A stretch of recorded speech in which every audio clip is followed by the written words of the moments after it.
Folks, let's wait for our crew. Okay. I am very pleased to be joined by my colleagues here today, Senator Menendez, Senator Casey, Senator Shaheen, Senator Franken, and Senator Heitkamp. And our address is HealthCare, but we have a few other things that I'll mention. First, on the schedule. The problem the Republicans are having with HealthCare is not time, it's the substance of the bill. They can spend 2 more weeks, 2 more months, 2 years. As long as this bill continues to cut taxes on the very wealthy and hurt working Americans, the bill's going to be as unpopular as it is today. They've had 6 months on this bill, since January 4th. They haven't been able to make any progress. 2 weeks isn't going to solve their problem. The way they can solve their problem is very simple. Get rid of all the tax cuts to the rich, get rid of the cuts to Medicaid, and work with us to improve the existing system.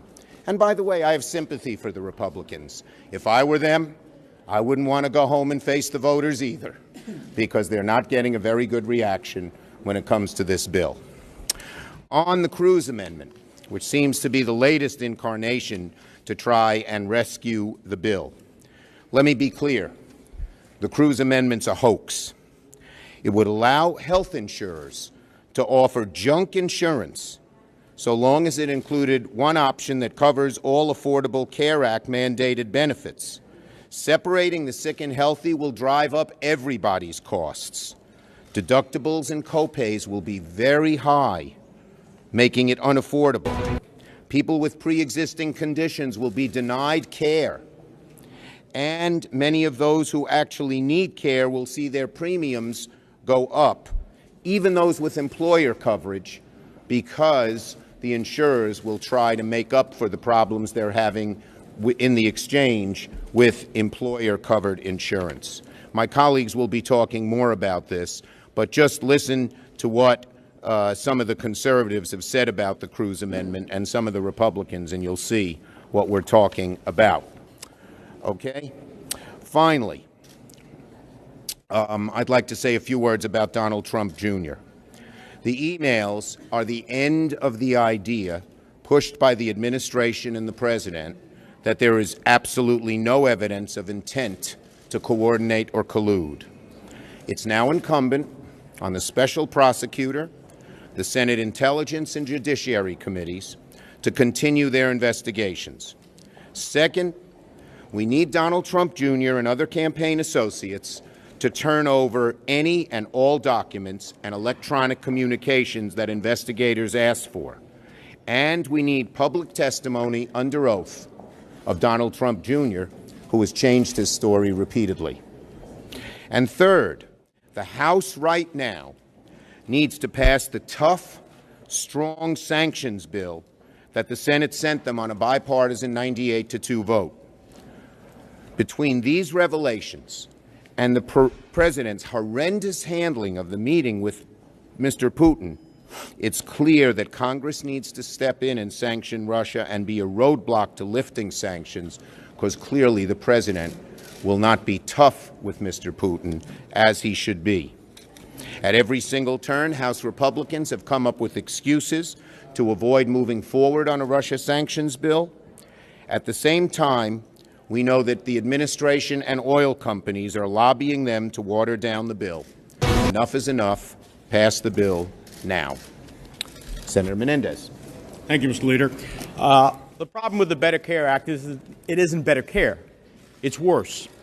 Tweak after tweak, millions of Americans continue to lose their insurance under their plan, and everyone else pays more for less.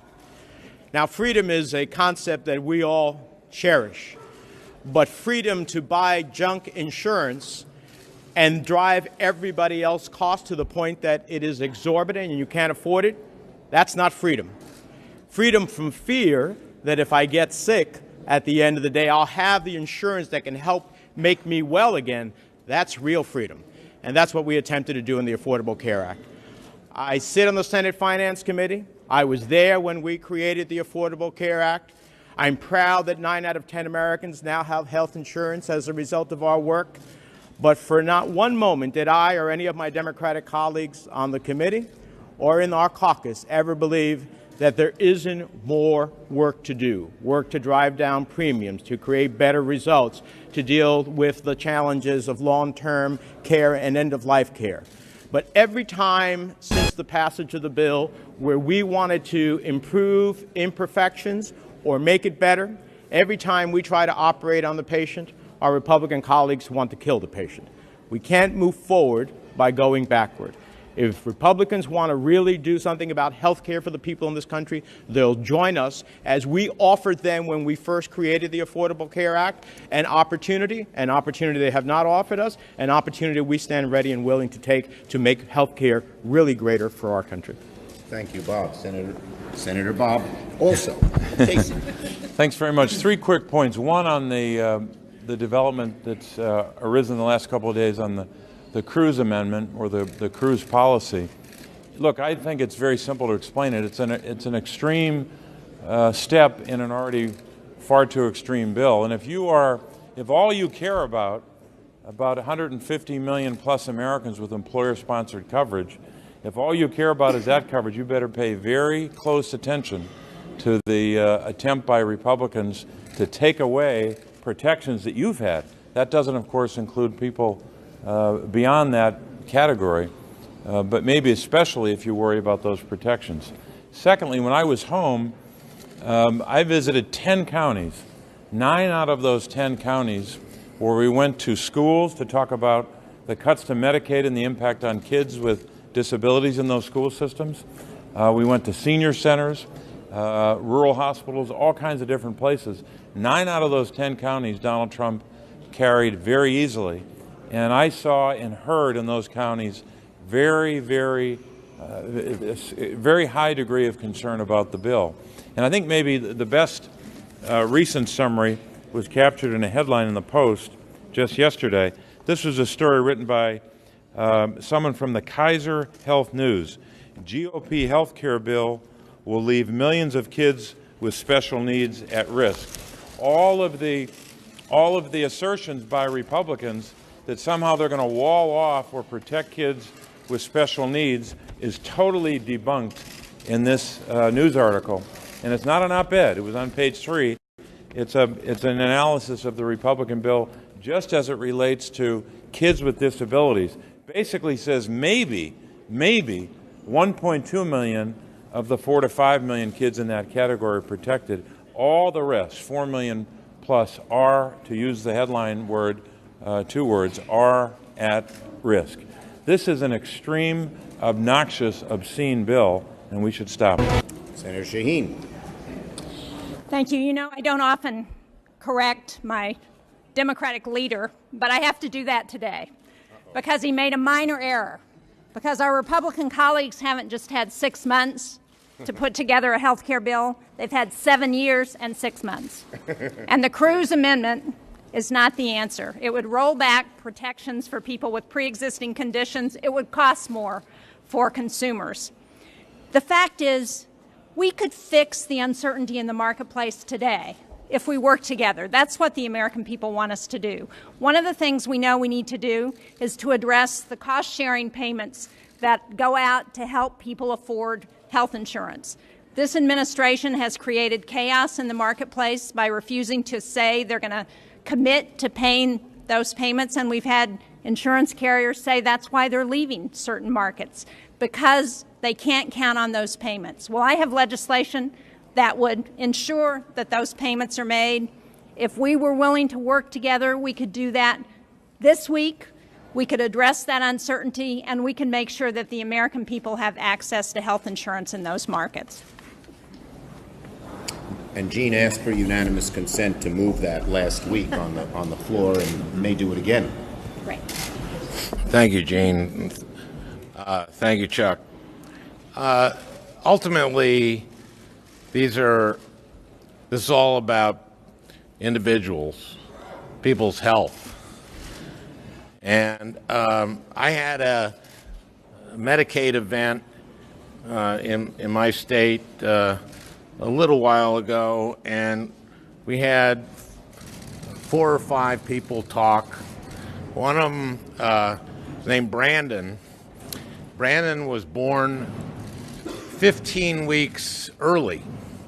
He weighed a little bit, weighed about a pound and a half, and he was taken to the Mayo Clinic. He was born in the Twin Cities, and Mayo said, we can't handle him.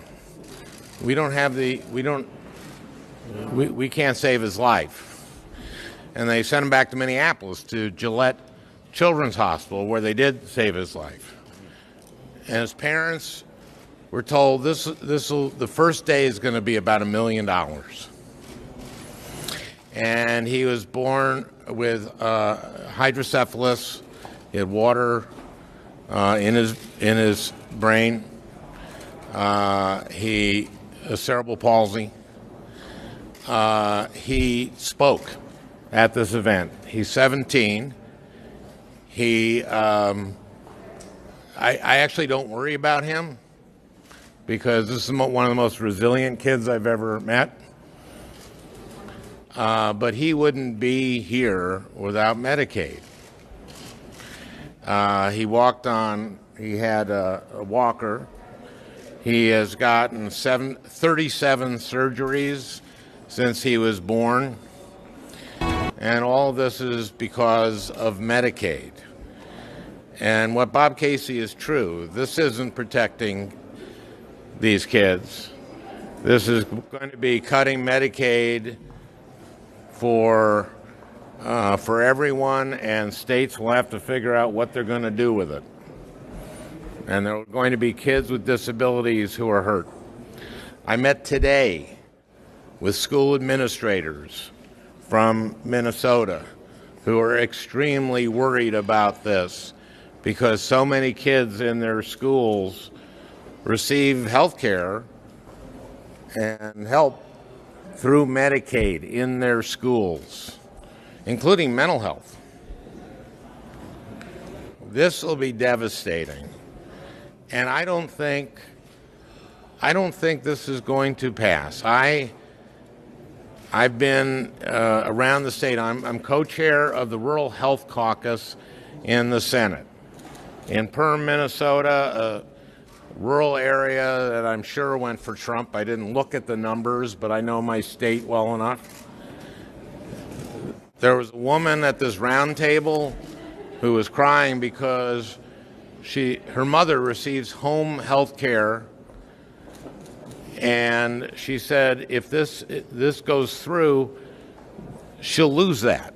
That's through Medicaid.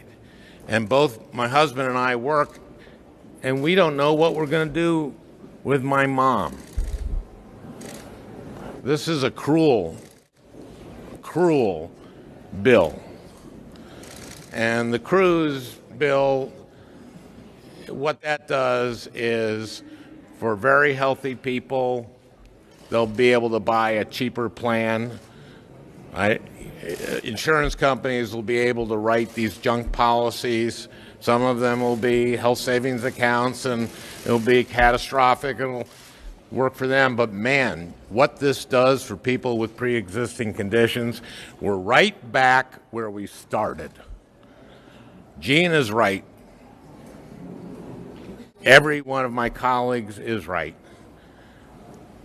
Once the Republicans get done with this, I hope they can come and work with us, work together to strengthen the exchanges, which we can do the way Gene was talking about, and then address the high cost of pharmaceutical drugs. I have a comprehensive bill to do that.